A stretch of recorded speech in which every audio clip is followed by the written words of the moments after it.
Hello बच्चों, आज फिर से एक बार नेक्स्ट वीडियो बनाने के लिए मैं आपके सामने हूँ, है ना। सॉलिड स्टेट हमारा चल रहा है और सारे बेसिक्स चीज़ों को हमने बता दिया है। उसी क्रम में आपको बताया गया था सेल पैरामीटर्स, है ना, जिसको बोलते हैं अल्फा बीटा गामा। ये एंगल्स हैं एक यूनिट सेल के, और साइड्स इसके ए बी और सी। इन्हीं के बेसिस पे हम क्या करते हैं, डिफरेंट टाइप के यूनिट सेल को क्या करते हैं, कैटेगराइज करते हैं। तो आज उसी के बारे में हम स्टडी करेंगे। ठीक, जैसा कि आप देख रहे हैं यहाँ पे कि कितने टाइप के सॉलिड्स हो सकते हैं उस बेसिस पे, सेल पैरामीटर्स के बेसिस पे। ठीक, तो 7 टाइप का है। अभी आपके बोर्ड पे 5 टाइप का दिख रहा है क्योंकि जगह नहीं था, 2 और मैं बनाऊंगा आपके सामने, ठीक है ना। तो यहाँ पे देख रहे हैं क्या कि फर्स्ट लिखा हुआ है क्यूबिक। मतलब क्यूबिक में क्या होगा, साइड्स तीनों क्या होंगे, इक्वल होंगे। ठीक है, तीनों साइड्स इक्वल हो जाएंगे। और एंगल अल्फा बीटा और गामा, देख लो, ये एंगल अल्फा है, ये बीटा है, गामा है, ये तीनों क्या है, इक्वल है। तो इसको बोलते हैं क्यूबिक क्रिस्टलाइन सॉलिड। ठीक है, तो क्यूबिक क्रिस्टलाइन सॉलिड का एग्जांपल क्या है, NaCl, कॉपर और ZnS। ZnS को जिंक ब्लेंड भी बोलते हैं, ठीक है ना। चलो, सेकंड है क्या, टेट्राहेड्रल। टेट्राहेड्रल में क्या होगा, ये तीनों लेंथ क्या होंगे, इक्वल नहीं होंगे। मतलब कि A और B इक्वल हो जाएगा और C अनइक्वल होगा। A इक्वल टू B और C क्या हो जाएगा, इक्वल नहीं होगा। ठीक, A से थोड़ा सा जिसका बड़ा बन गया है, थोड़ा सा आप लोग छोटा बना लीजिएगा, जिससे कि A और B इक्वल दिखे, और C का हाइट तो ज्यादा है ही। ठीक, और अल्फा बीटा और गामा यहाँ पे क्या है, 90 डिग्री। मतलब एंगल इक्वल वही रहेंगे पहले जैसा, अल्फा बीटा और गामा ये सभी 90 डिग्री। इसमें कौन आता है, व्हाइट टीन आएगा, इसका एग्जाम्पल होगा, और कैल्शियम सल्फेट होगा, और टीन ऑक्साइड SnO2 होगा। ठीक है, चलो आगे चलते हैं। थर्ड है ऑर्थोरोम्बिक। ऑर्थोरोम्बिक में क्या हो जाएगा, अब तीनों साइड इक्वल नहीं होंगे। ठीक, A B और C अनइक्वल होगा, लेकिन तीनों एंगल इक्वल होंगे। ठीक है, अल्फा बीटा और गामा ये क्या होगा, 90 डिग्री होगा। ठीक, जैसे इसमें आता है रोम्बिक सल्फर, ठीक ना, और BaSO फॉर बेरियम सल्फेट। ठीक है, नेक्स्ट नेक्स्ट है आपका फोर्थ नंबर रोम्बोहेड्रल। रोम्बोहेड्रल क्या होता है, रोम्बोहेड्रल में देखोगे कि तीनों साइड इक्वल होंगे, A B C तीनों इक्वल होंगे, अल्फा बीटा गामा भी तीनों इक्वल होंगे। ठीक है, लेकिन अल्फा बीटा गामा तीनों इक्वल तो होंगे, लेकिन they are not equal to 90 degree. ठीक है, ये 90 डिग्री के नहीं होंगे। जैसे इसमें आता है HgS। HgS को सीना बार भी बोलते हैं। क्या बोलते हैं, सीना बार, सीना बार, सीना बार, ठीक ना, HgS को बोलते हैं। अब नेक्स्ट है फिफ्थ नंबर में मोनोक्लिनिक। तो मोनोक्लिनिक क्या हो जाएगा बच्चों, मोनोक्लिनिक में क्या होंगे, A B और C तीनों साइड इसमें भी इक्वल नहीं होते। ठीक है, तो क्या होगा भाई, देखो A B और C तीनों इक्वल नहीं है, अल्फा और गामा 90 डिग्री होता है। ठीक, ये अल्फा और ये गामा क्या हो जाएगा, 90 डिग्री होगा। ठीक ना, और beta is not equal to 90 degree. थोड़ा बीटा को क्या करना होगा, थोड़ा ऊपर ऐसे कर लेना जिससे कि 90 डिग्री ना दिखे। ठीक है, और ये थोड़ा सा नीचे करो जिससे लुक आए कि 90 डिग्री लग रहा है, नहीं तो यही लग रहा है कि 90 डिग्री का ही नहीं है। ठीक है, इसको थोड़ा ऐसे कर लो, इसको ऐसे कर लो, और बीटा को थोड़ा ऊपर ऐसे कर लेते हैं, ये। तो अब लगेगा कि बीटा जो है सो अनइक्वल है, और अल्फा और गामा क्या है, इक्वल 90 डिग्री के हैं। ठीक है ना, तो इस तरीके से क्या हो जाएगा, मोनोक्लिनिक हमारा हो गया। और मोनोक्लिनिक के बाद में नेक्स्ट नंबर है अपना 6 नंबर और 7 नंबर हम लोग पढ़ेंगे। 6 नंबर और 7 नंबर क्या है भाई, वो ट्राइक्लिनिक और हेक्सागोनल, या ट्राइक्लिनिक एंड हेक्सागोनल। ठीक है, तो ट्राइक्लिनिक देख लो,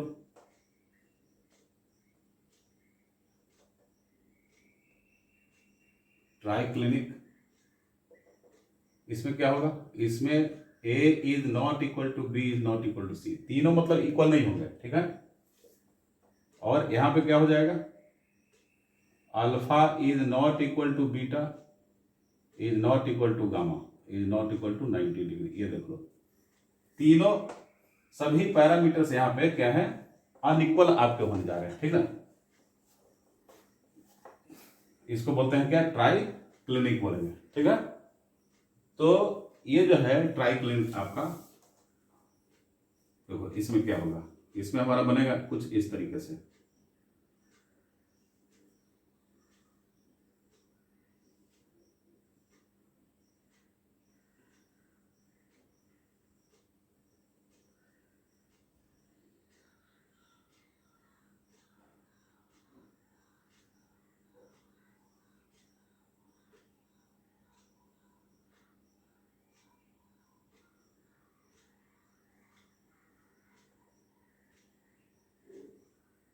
ठीक है, ये सभी क्या हो गया, अनइक्वल हो गया, ठीक ना।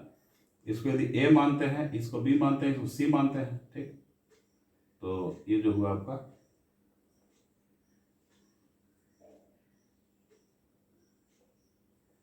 थोड़ा सा स्ट्रेट रखेंगे,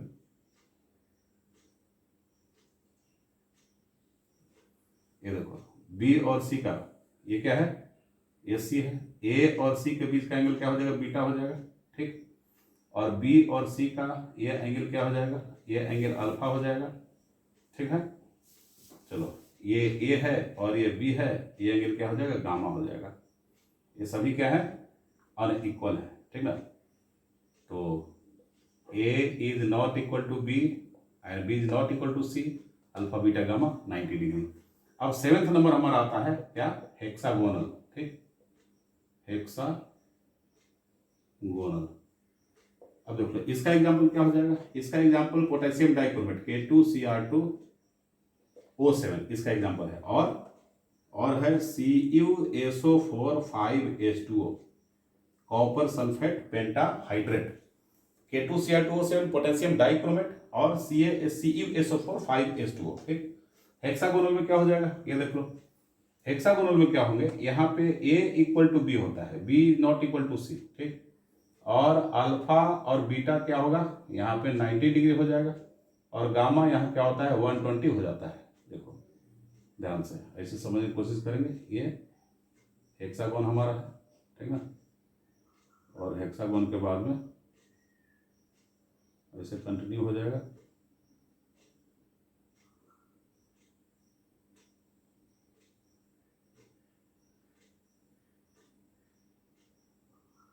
ठीक है। ये हेक्सागोनल हो गया, तो हेक्सागोनल हो गया तो इसमें क्या होगा कि इसके बारे में पढ़ाना है मेरे को भी डिटेल में। तो क्या होगा, ए इक्वल टू बी, ये ए मान लो, ये बी मान लो, ठीक है, ये सी मान लो, या इसको यहाँ पे ए मान लो, ये बी मान लो, तो ये सी हो जाएगा, ठीक। अब बताओ, अब यहाँ पे क्या है, बी और सी के बीच का ये क्या है, ये जो एंगल देख रहे हो, मतलब ये एंगल जो होगा ये आपका, इसको ए मान लोगे, इसको बी मानोगे तो गामा हो जाएगा, गामा इक्वल टू 120 डिग्री हो जाएगा, ठीक है, और ये 90 डिग्री हो जाएगा अल्फा, और इसको बीटा मान लो तो ये भी क्या हो जाएगा 90 डिग्री हो जाएगा, ठीक, ये 90 डिग्री, तो इसको बोलता है हेक्सागोन, ठीक ना। ये इसका पॉपुलर एग्जांपल ग्रेफाइट हो जाएगा, ग्रेफाइट और CdS कैडमियम सल्फाइड, ठीक है। हेक्सागोन का एग्जांपल क्या है, कैडमियम सल्फाइड है, जिंक ऑक्साइड भी इसमें आ जाता है, ZnO भी आ जाता है, उसको भी लिख सकते हैं आप, जिंक ऑक्साइड, हेक्सागोन। ये 7 हमारे क्या है, पॉसिबिलिटी इसमें बनते हैं। और इन सभी 7 में अब सोच लो, इन सभी 7 में जो आपको बताया था 4 टाइप का, एक प्रिमिटिव और दूसरा सेंटर्ड। सेंटर्ड में क्या, face centred, body centred, end centred, मतलब primitive, face centred, body centred, end centred. तो सभी क्रिस्टलाइन सॉलिड में 4 पॉसिबिलिटी है। तो कितने क्रिस्टलाइन सॉलिड हैं, 7 है, ठीक है। तो 7 मल्टीप्लाइड बाय, अब सभी में क्या हो सकता है, सब में सिंपल होगा, फिर दूसरा क्या होगा, मतलब बॉडी सेंटर्ड होगा, फिर फेस सेंटर हो सकता है, और फिर क्या हो सकता है, एंड सेंटर हो सकता है। तो सारे क्रिस्टल में 4 पॉसिबिलिटी हैं, इसलिए टोटल 28 क्रिस्टलाइन सॉलिड्स पॉसिबल हैं, ठीक। ये मैं नहीं कर रहा हूं, ये ब्रेवियस ने बोला था। किसने बोला था, ब्रेवियस ने इसको कहा था ऐसा। लेकिन अभी नेचर में कुल मिला के 14 ही उपलब्ध है, मतलब पॉसिबिलिटी 28 का है लेकिन डिस्कवर्ड है 14, ठीक है। तो इसको हम क्या करेंगे, थोड़ा सा शॉर्ट में लिख लेंगे, ठीक ना। ये और ब्रेवियस क्या थे, एक मैथमेटिशियन थे, ब्रेवियस एक्चुअली है वो। तो देखो क्या लिखेंगे, according to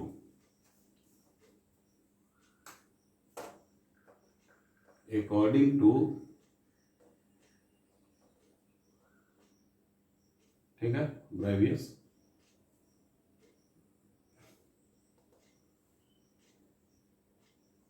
in 7 types of crystal, total 4 possibilities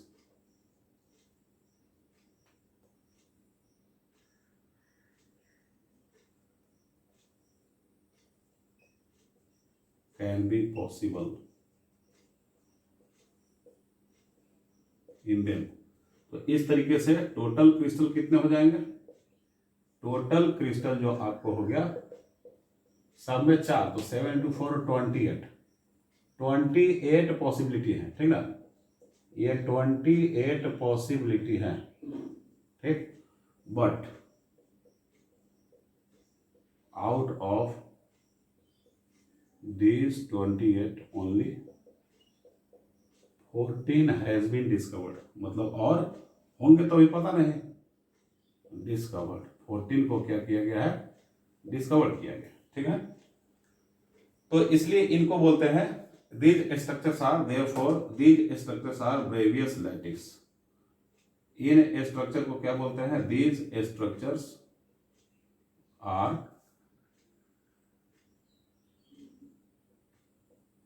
Bravais lattice भी इनको क्या करते हैं, हम बोलते हैं, ठीक है।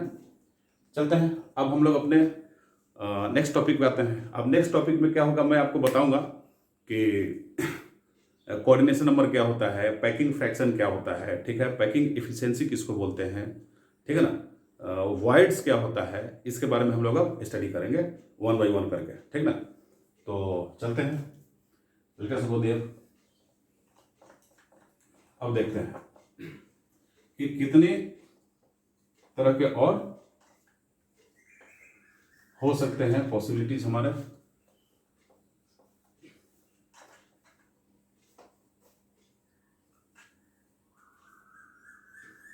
अब देखो, अब हम लोग पढ़ेंगे क्या, पैकिंग फ्रैक्शन के बारे में।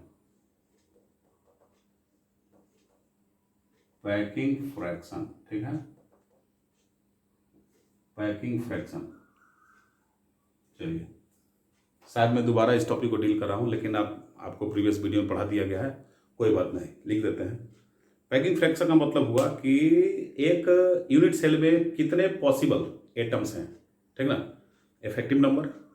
तो एक यूनिट सेल में पॉसिबल एटम्स कितने हैं, वो मतलब उसका पूरा volume divide by total volume of the unit cell, ठीक है। तो उसको बोलते हैं क्या, पैकिंग फ्रैक्शन। तो पीएफ इक्वल टू क्या हो जाएगा, वॉल्यूम ऑफ टोटल एटम्स, ठीक है, atoms present in a unit cell. एक यूनिट सेल में कितना वॉल्यूम प्रेजेंट है टोटल एटम का, और divide by volume of the unit cell, volume of unit cell. Unit cell के वॉल्यूम क्या करेंगे, डिवाइड करेंगे। पैकिंग एफिशिएंसी क्या होता है, बस पैकिंग फ्रैक्शन को 100 से मल्टीप्लाई कर दो, ठीक, तो पैकिंग एफिशिएंसी आपको निकल जाएगा, ठीक है। पैकिंग फ्रैक्शन जो होगा वो हमेशा 1 से कम होगा, क्योंकि उसका मैक्सिमम क्वांटिटी 1 है। फ्रैक्शन हमेशा 1 में ही निकाला जाता है, आप लोग जानते भी होंगे, नहीं जान रहे तो समझ लीजिए, ठीक है। और पैकिंग एफिशिएंसी जो होगा वो परसेंटेज में निकाला जाता है। तो फ्रैक्शन को यदि आप 100 से मल्टीप्लाई करोगे तो आपको एफिशिएंसी निकल जाएगा, ठीक है। चलो, और तो आपको तो बता ही दिया था कि total volume of total atom, तो टोटल एटम को हम क्या बोलते हैं, हम बोलते हैं जेड, मतलब कि effective number of atom, effective number of atom, effective number of atoms भी इसको हम बोलते हैं प्यारे बच्चों, ठीक है, ठीक है ना। तो बताया था ना आपको कि सिंपल क्यूब में क्या होते हैं, सिंपल क्यूब में z इक्वल टू क्या होता है, 1 हो जाता है, क्योंकि कॉर्नर पे ही एटम रहते हैं, ठीक। ये सारे प्रीवियस वीडियो में बताया गया है, आप देख लीजिएगा। और फेस सेंटर्ड क्यूब में क्या होता है, यहाँ पे 4 होता है, ठीक ना। बॉडी सेंटर्ड क्यूब में z इक्वल टू क्या होता है, फेस सेंटर्ड क्यूब का z इक्वल टू 4, और बॉडी सेंटर्ड क्यूब का z इक्वल टू क्या होगा, 2 होगा, ठीक। और हेक्सागोनल क्लोज पैकिंग का z इक्वल टू 6 होता है, ठीक ना। चलिए, पैकिंग फ्रैक्शन, पैकिंग एफिशिएंसी हो गई हमारी। अब जरा डेंसिटी में आता है। डेंसिटी किसको बोलते हैं,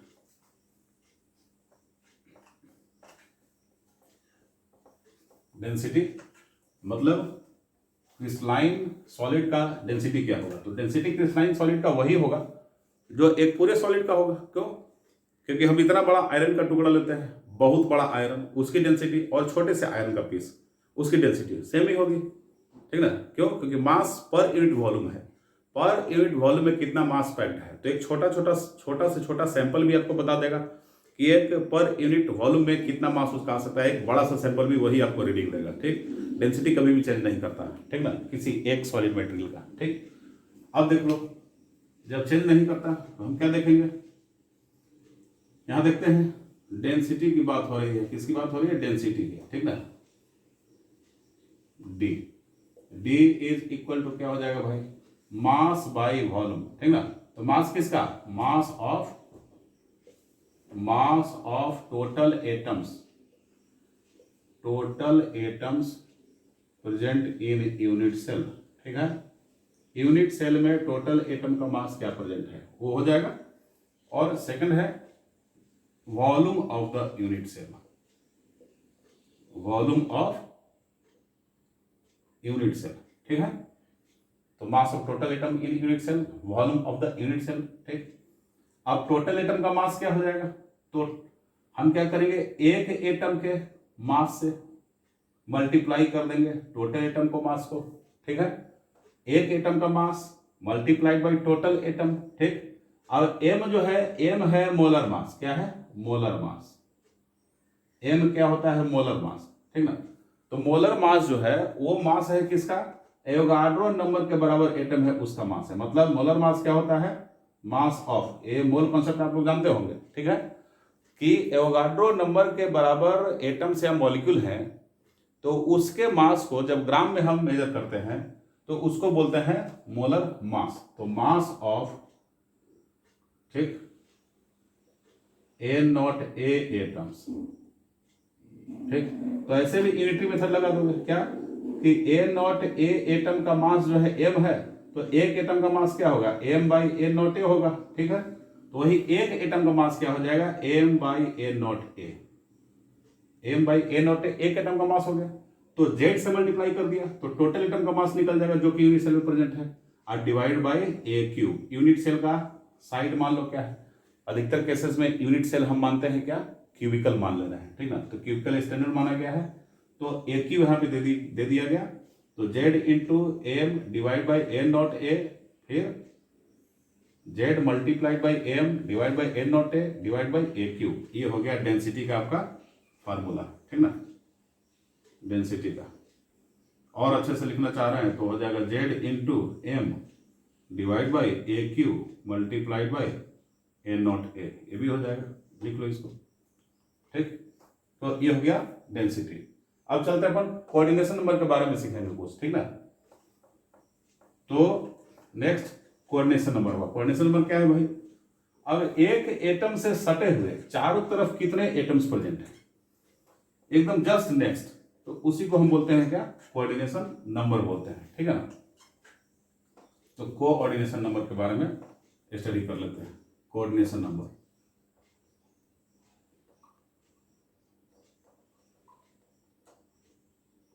कोऑर्डिनेशन नंबर। ठीक ना,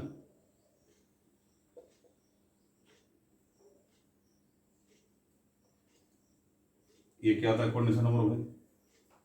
कोशिश करो समझने की। कोऑर्डिनेशन नंबर का मतलब ये हुआ कि जैसे हमने लिया, ये देखो, ये लिया, ये 3 पेन आपको दिख रहे होंगे, तो 3 पेन में मान लो कि बीच वाले को रेफरेंस पेन मान लिया, या 3 एटम है हमारे, तो बीच वाले को रेफरेंस एटम मान लिया।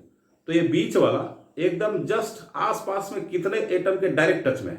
तो एक ये इसके बगल में रहेगा, उसके बगल में वो डायरेक्ट टच में नहीं रहेगा। एक और यदि पेन होता तो बताता, मतलब इसके जस्ट बगल में ये है और इसके जस्ट बगल में है, तो उसी के टोटल नंबर को हम बोलते हैं क्या? Coordination number. ठीक, इसके बगल में, और बगल के बगल मतलब कि जो बाजू में है उसके बाजू में दूसरा कोई रहेगा तो उसको काउंट नहीं करेंगे। ठीक है, जैसे कि दिखाते हैं आपको, यहाँ पे देख लीजिए। जैसे सपोज करो ये हमारे पास एक स्फीयर है, और इस स्फीयर के टच में कितने स्फीयर आप देख रहे हैं? कितने देख रहे हैं? 4 देख रहे हैं। ठीक, तो इस स्फीयर का कोऑर्डिनेशन नंबर इक्वल टू हो जाएगा 4 हो जाएगा। ठीक है, अब इसके बाद में क्या हो जाएगा? बाद में और मैं गोला बना रहा हूं और गोला बना रहा हूं, उससे मतलब नहीं है, इन गोलों से मतलब नहीं है। क्यों? क्योंकि ये तो सटे हुए इससे है नहीं, तो जो सटा हुआ वही कोऑर्डिनेशन नंबर में आता है। ठीक, तो कोऑर्डिनेशन नंबर 4, कोऑर्डिनेशन नंबर को बोलते हैं, ठीक ना, नेबर एटम्स, ठीक, नेबर एटम्स बोलते हैं। और number of neighbour atom, coordination number is equal to number of neighbour atoms, ठीक। तो नंबर ऑफ नेबर एटम का मतलब क्या होता है, ठीक, इन डायरेक्ट टच, ये डायरेक्ट टच में होता है, ठीक। अब देखो, अब ये सब जो है ये क्या है, ये नेक्स्ट नेबर है, ये क्या है, नेक्स्ट